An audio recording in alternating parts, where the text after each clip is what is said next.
आहार की कमी, खून की कमी, कैल्शियम की कमी, अपाचन, पेट की खराबी, मुहासे, पेट की गड़बड़ी, नसों का सामान्य कामकाज, उम्र से संबंधित दृष्टि हानि, हड्डियों का सामान्य कामकाज और अन्य स्थितियों के लिए उपयोग में लाई जाने वाली मेडिसिन कॉम D3। आज हम इसका डिटेल रिव्यू करेंगे और जानेंगे कि इस मेडिसिन को उपयोग में कैसे लाया जाता है, क्या क्या इंग्रेडिएंट्स हैं इस मेडिसिन में, इस मेडिसिन के क्या कुछ साइड इफ़ेक्ट भी हैं।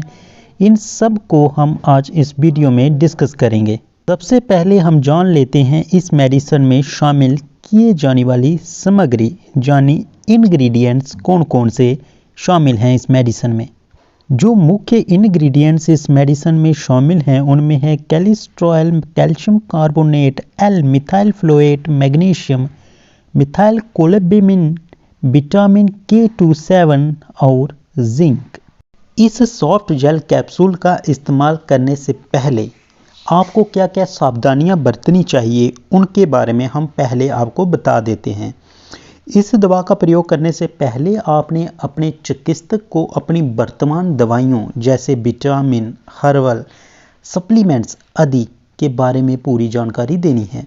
इस मेडिसिन का इस्तेमाल करने से पहले आपने अपने चिकित्सक को पहले से मौजूद बीमारियों और वर्तमान स्वास्थ्य स्थिति जैसे एलर्जी, जैसे गर्भावस्था, जैसे कोई अगर आपकी सर्जरी हुई है तो उसके बारे में पूरी जानकारी अपने चिकित्सक को दे देनी है। कुछ स्वास्थ्य परिस्थितियां आपको दवा के दुष्प्रभावों के प्रति ज़्यादा संवेदनशील भी बना सकती है। आपके चिकित्सक के निर्देश के अनुसार ही आपने इस मेडिसिन का इस्तेमाल करना है। इस मेडिसिन की खुराक आपकी स्वास्थ्य स्थिति पर डिपेंड करेगी। यदि आपकी स्थिति में कोई सुधार नहीं होता है, यदि आपकी हालत ज़्यादा ख़राब हो जाती है तो आपको अपने मेडिकल केयर जो डॉक्टर से कंसल्ट ज़रूर कर लेना चाहिए। आजकल लोग स्वस्थ रहने के बजाय पेट भरने के लिए खाना खाने लगे हैं। इसके परिणाम स्वरूप शरीर में कई पोषक तत्वों की कमी हो जाती है। इन पोषक तत्वों की कमी के कारण लोग ऐसी बीमारियों की चपेट में आ जाते हैं जिनका पता काफ़ी देर बाद चलता है। तो ये विटामिन मिनरल्स जिनको हम अपनी डेली खुराक से नहीं ले पाते हैं, इनकी कमी से होने वाली बीमारियों से बचने के लिए हमें अपनी खुराक में कुछ विटामिन मिनरल्स के सप्लीमेंट्स को शामिल करना चाहिए। तो उनमें से ये जो सॉफ्ट जेल कैप्सूल्स हैं ये काफ़ी लाभदायक हैं उन विटामिन्स मिनरल्स की कमी को पूरा करने के लिए जो हम अपनी डेली खुराक से मिस कर देते हैं। तो अब हम जान लेते हैं इन सॉफ्ट जेल कैप्सूल्स का प्रयोग।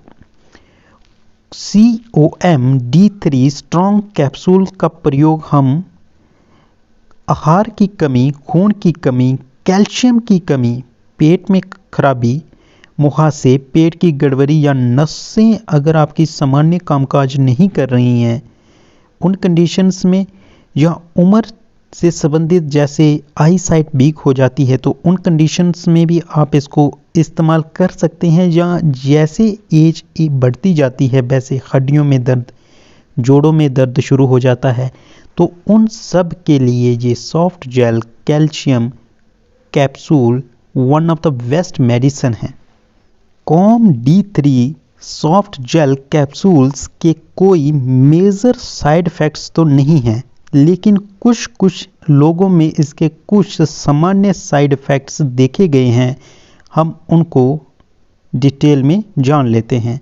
तो जो कॉमन साइड इफ़ेक्ट लोगों में देखे गए हैं उनमें से है सर दर्द, जब पेट में दर्द, या हाई कैल्शियम लेवल हो जाता है, ये भूख का कम लगना, उल्टी, मांसपेशियां दर्द करना, हड्डियों का दर्द, या इस तरह की कुछ नॉर्मल साइड इफ़ेक्ट इसके देख सकते हैं आप।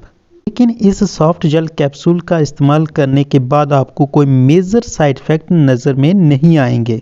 अब हम जान लेते हैं कि किन कंडीशंस में हमें इस COM D3 स्ट्रॉन्ग कैप्सूल का इस्तेमाल नहीं करना चाहिए। अगर आपको गुर्दे में पथरी है या गुर्दे की बीमारी है, जिगर की बीमारी है, या आपके रक्त में कैल्शियम की उच्च मात्रा है, तो उन सारी कंडीशंस में आपको इस मेडिसिन का इस्तेमाल नहीं करना चाहिए। अगर हम बात करें प्राइस की, तो ये मेडिसिन आपको 249 रुपीज़ में किसी भी मेडिकल स्टोर से ईज़िली मिल जाएगी। अगर आपको इसकी डोज़ की बात करें तो आपको डेली 1 कैप्सूल लेना है।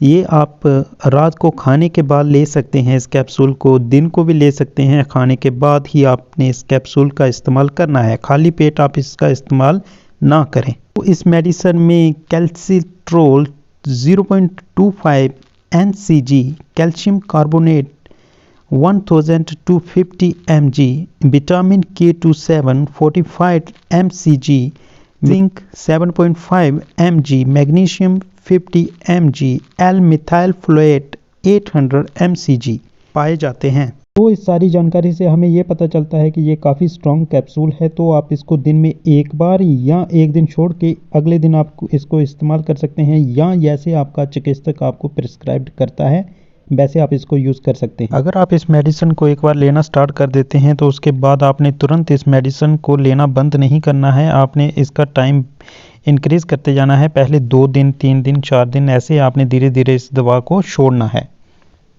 अगर इस सॉफ्ट जेल कैप्सूल के रिलेटेड अगर आपकी कोई क्वेरीज हैं तो आप हमें कमेंट सेक्शन में पूछ सकते हैं। तो ये सारी जानकारी कैसी लगी आपको, आप हमें कमेंट में ज़रूर बताइए। Thank you.